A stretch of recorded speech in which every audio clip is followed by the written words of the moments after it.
Shalom, Shalom, Islam, Salam Alaikum, Hotep. Get thanks. Thanks for tuning in. This is Black Sun, Feather Heart. My heart is light as a feather.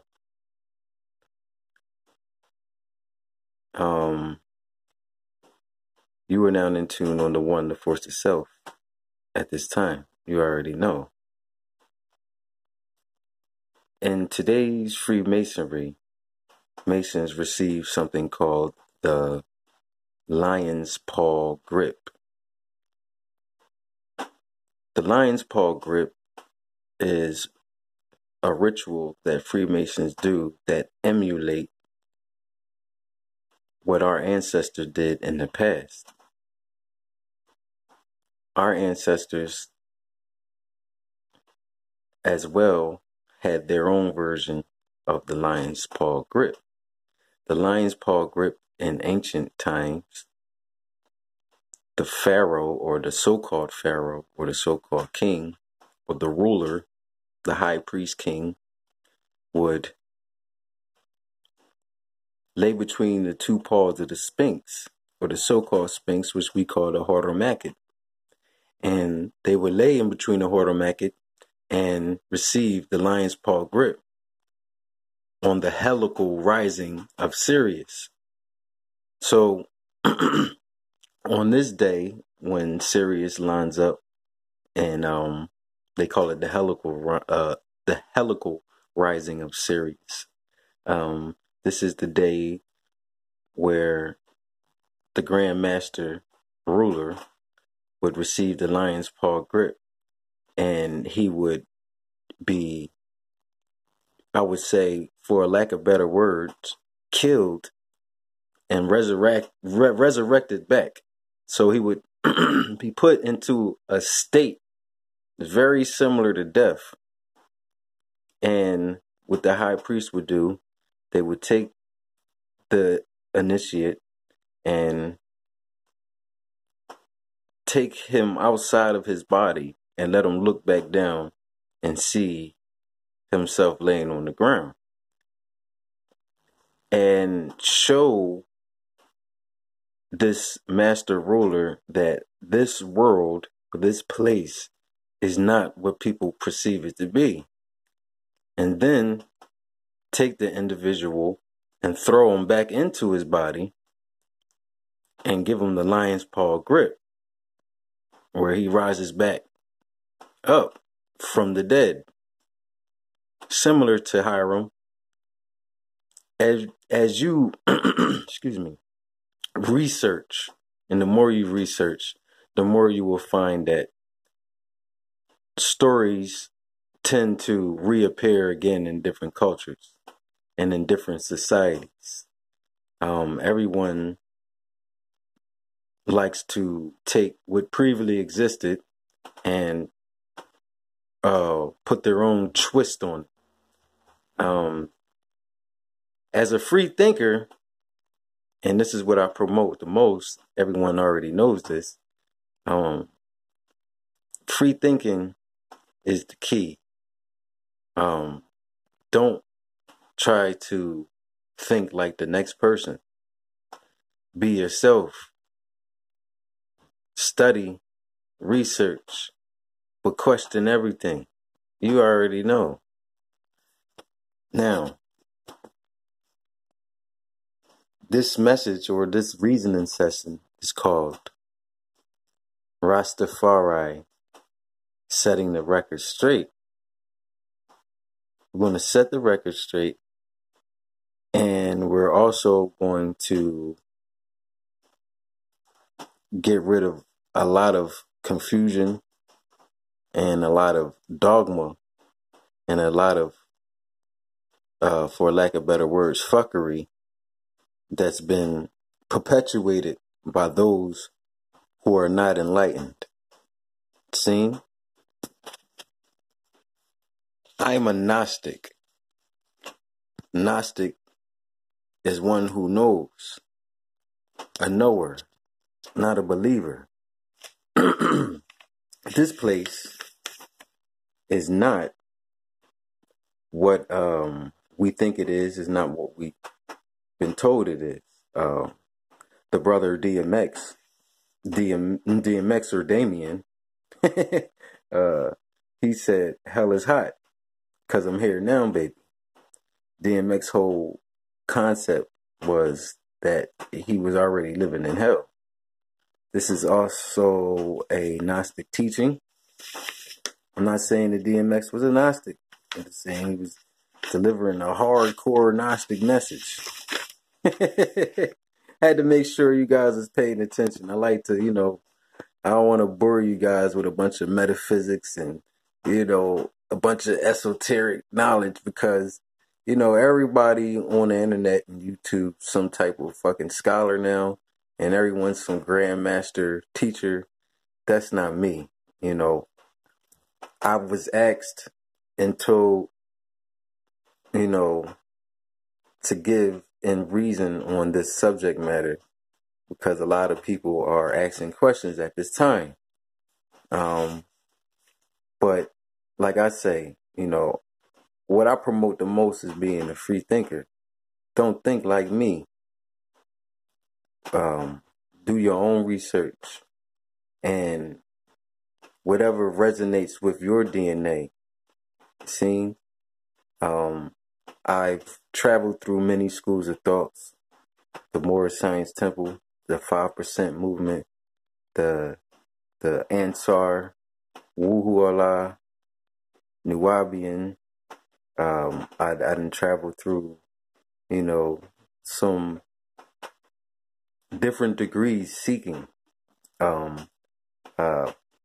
So any type of movement or liberation that was, I guess, attached to the red, black, and green umbrella, I gravitated towards that when I was younger, so different Moorish societies. And I give thanks to my brother Ampu, the astrologer, because when I was working at Horizon Books back in the day, he was one of those Moorish brothers that definitely dropped some serious jewels on me, and he dropped he planted some seeds in me, and I get thanks for that because I was young back then. I'm still young, but I was younger, and Ampu put out a lecture called Philadelphia Exposed. Seen, and I was so fascinated by this DVD because this was before YouTube, you know what I mean, was popping like that. Philadelphia Exposed was originally on DVD, so I used to promote that DVD and give it away for free, damn near. You know what I'm saying? I had burnt several copies of this DVD, and I was just handing it out to everybody that I knew. But at those times, people really wasn't trying to hear what I was saying. But, it's funny now that in 2018, everyone is asking questions. So I get thanks for this time period because people are now more acceptable to different subject matters that was kind of like nobody wants to hear that back in the day. You know what I mean? So anyway, this is Rastafari setting the record straight. I give thanks to all of those different teachers, Dr. Barashango, Ashra Kwesi, even the brother Ray Hagans, Ali Muhammad, who else? Man, it's a list. But I always say that one of the people who influenced me or helped me realize that Rastaman wasn't crazy was Bobby Hemmett. Bobby Hemmett back in the day put out a lecture on Rastafari, and he also came back later on, years later, and did a lecture on Agnatar, the Ethiopian, from the ninth dimension. That's now on the internet, but when it first came out, it was on DVD. So I get thanks for Bobby Hemmett, and he played a major influence on my Magi awareness. I am a Magi, and when I was a young Magi, I didn't have the confidence to stand in that what I knew. You know, I've always been an outcast, and I never fit in within any community or society because I've always been one to question mainstream thought. I'm a rebel, but not just any type of rebel. I'm a soul rebel. A soul rebel is different from your average common mortal, but we're not going to get into that right now. I went to the University of SELF. You already know.